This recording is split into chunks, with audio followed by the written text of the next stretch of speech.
Hola oyentes de Radio Sefarad, volvemos a recorrer los caminos, la geografía del Yiddish de la mano de Barda Fishbein. ¿Qué tal, Barda?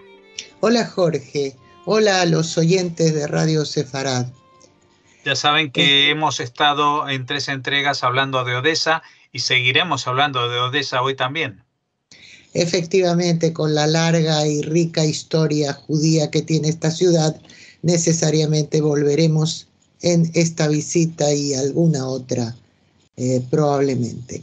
Hemos de regresar al siglo XIX, en este caso con referencia al sionismo. Recordemos que la gran pujanza y desarrollo de la ciudad-puerto se produjo en esta centuria, en el XIX, y junto a ello también floreció y creció la Keilah judía, muchos de cuyos integrantes se convirtieron en seguidores del movimiento sionista. La política antisemita, la represión gubernamental, los frecuentes y cruentos pogromos en Rusia, tanto hacia organizaciones como hacia particulares judíos, fueron los factores que situaron la necesidad de emigrar como urgencia y casi emergencia. La primera aliyá partió de Odesa en el año 1882 y la integraban jóvenes pertenecientes a Bilu y a Jovevei Zion. Estas organizaciones no estaban oficialmente reconocidas.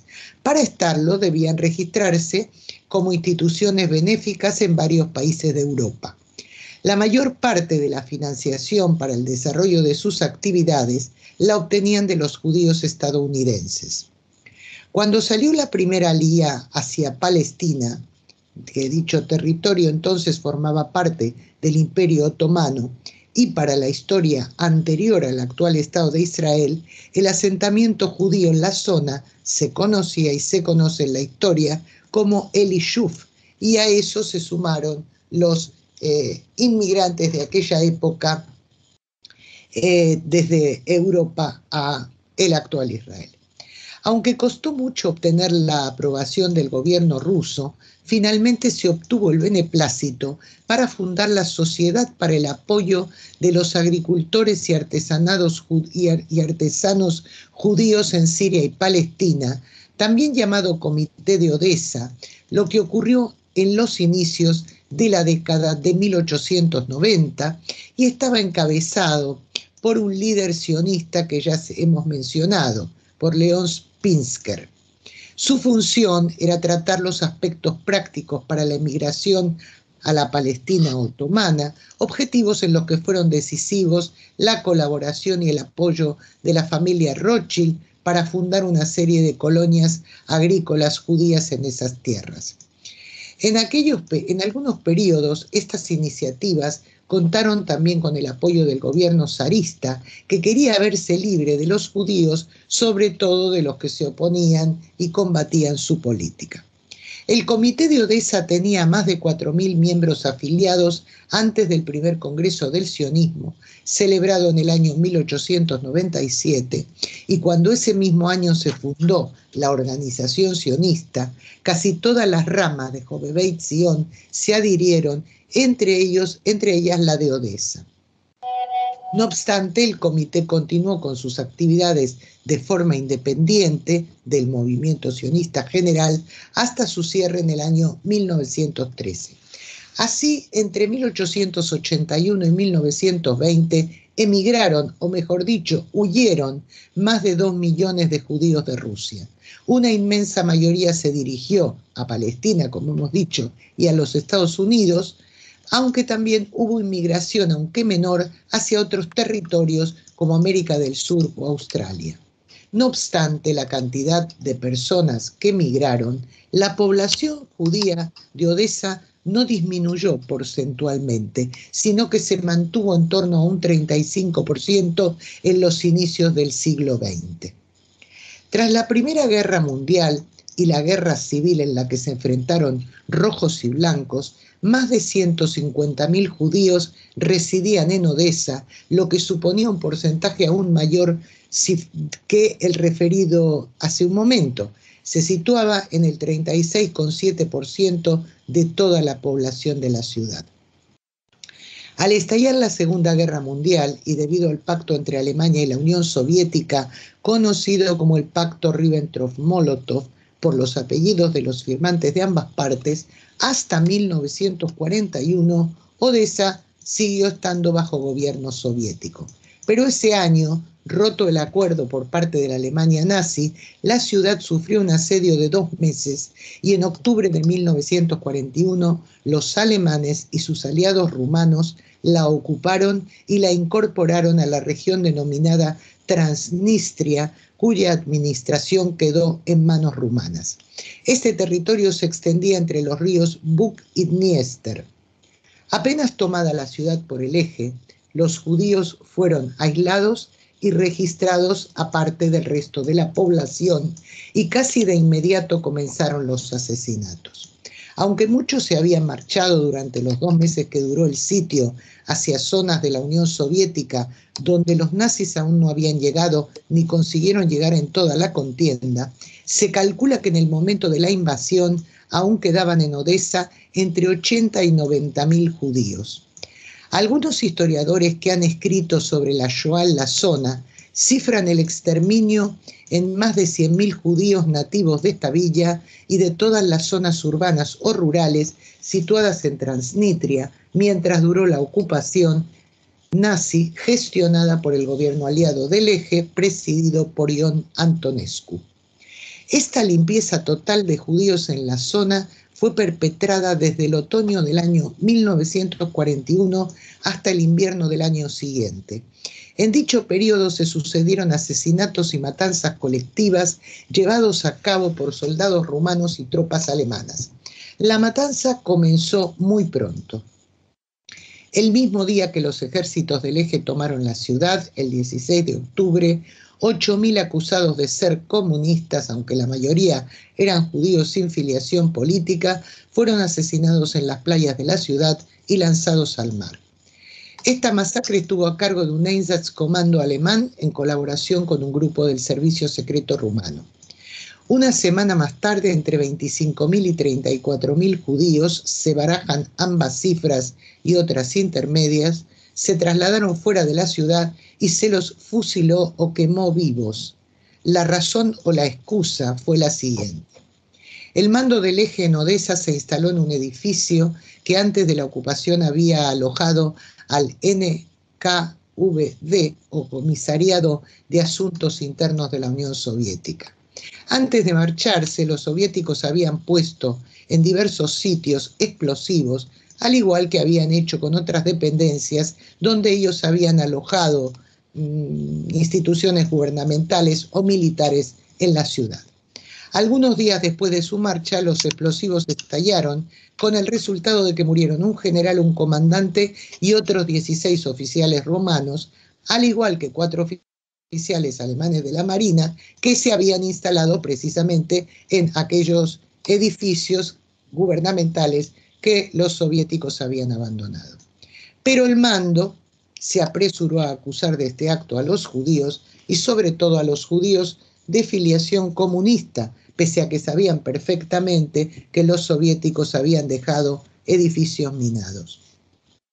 Esa misma noche los efectivos del ejército rumano iniciaron las represalias. Ion Antonescu ordenó que se fusilara a 200 comunistas por cada oficial muerto y de otros 100 por cada soldado fallecido en la explosión, así como secuestrar a un rehén judío de cada familia residente en la ciudad, todo lo cual se concretó al día siguiente del atentado. Así fue que el 23 de octubre 5.000 personas fueron primero fusiladas y luego ahorcadas públicamente. Al llegar al lugar previsto, los ataron en grupos de entre 40 y 50 personas y los arrojaron luego a las zanjas que habían sido excavadas durante el sitio a Odesa, donde se les disparó a mansalva. A eso se sumó que otros 19.000 judíos se trasladaron al puerto, a unos almacenes donde se guardaba pólvora, y encerrados allí se practicaron unas aberturas en las paredes, desde donde comenzaron a disparar hacia adentro con el fin de aniquilarlos a todos. Los almacenes eran 4 y se introdujeron en empujones unos 5.000 personas en cada uno de ellos. Pero este sistema no les pareció a los asesinos lo suficientemente eficaz y su empleo gastaba mucha munición, de modo que para asesinar a los supervivientes heridos que seguían encerrados en los almacenes, la solución implementada fue introducir paja en los recintos, sellarlos herméticamente para luego rociarlos con gasolina y prenderles fuego. Si alguien intentaba escapar, se lo ametrallaba. Esta masacre continuó a lo largo de toda una noche. Algunos oficiales lanzaron además granadas a los edificios. Por la mañana, a la misma hora en que se había producido el atentado soviético en el cuartel rumano, uno de los almacenes fue volado. Nadie quedó vivo. Estos asesinatos fueron perpetrados por soldados rumanos y alemanes a las órdenes de 2 altos oficiales rumanos. Por si semejante barbarie no fuera suficiente, un grupo de más de 20.000 judíos, compuesto por ancianos, mujeres y niños, sobre todo, fueron llevados en una columna a pie rumbo a Dalnik, una localidad de Transilvania, custodiados por el 10º Regimiento Rumano de Ametralladoras. Como en tantos otros casos similares, aquellas personas que desfallecían y no podían con el ritmo impuesto en la marcha, fueron asesinadas en el mismo sitio en que se detenían o caían.